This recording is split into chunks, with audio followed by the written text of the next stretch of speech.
Chino's folks. Chino, 15 minutes. If you remember last year, I did a video about a filming location right here in Chino for the movie Back to the Future. Well, that was one of my most popular videos to date. Today, I am back at it with another movie that had scenes filmed right here in the city of Chino. Welcome back to Chino and the Hills Secrets Exposed. Hi, I am your host, Thomas Ryan, and today we are racing back to the 80s to uncover Winners Take All.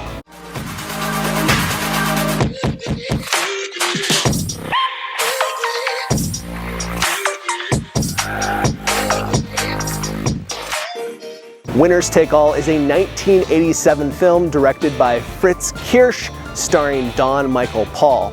It is about motocross racer Billy Robinson returning to his hometown, receiving adoration from most, but facing resentment from some due to his success.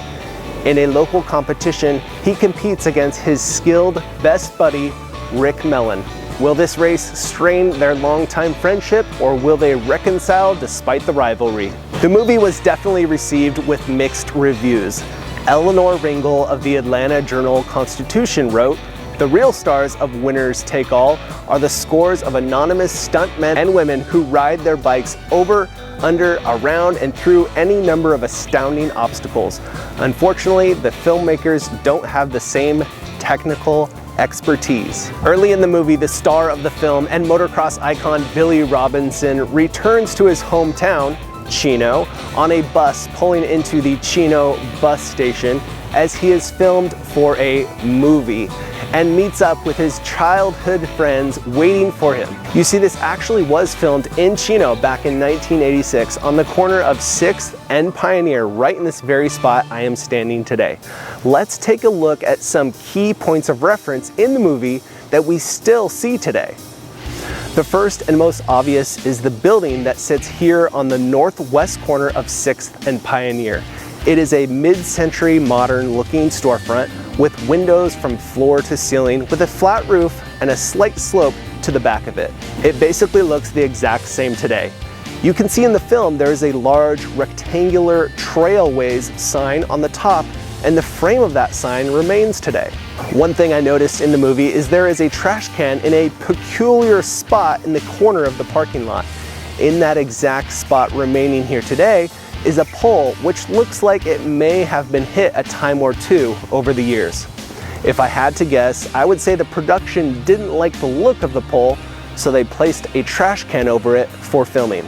Also in the background, you can see other buildings that remain, such as the building where Chino Neighborhood house resides today, as well as the white church in the far back corner. From this other angle, you can see many buildings across 6th Street.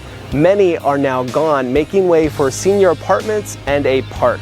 However, what does remain, which you can see in the distance, is where the Chino Youth Museum now resides on 6th and D Street in the former First National Bank building. A couple of scenes later, a motorcycle with a sidecar is seen racing the streets of Chino, presumably mostly on 6th Street, passing by the bus station and through residential properties, eventually stealing a case of beer off of a delivery truck.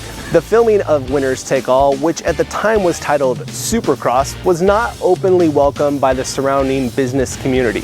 According to Champion Newspaper's archives, major complaints of the merchants was the lack of prior notification that the filming would take place and the blocking of the streets. They went on to say that the only notice they received was from a producer who stopped by to introduce themselves. It is up for debate if the production crew had the proper permitting for filming and blocking of streets for these 4 days they were on site.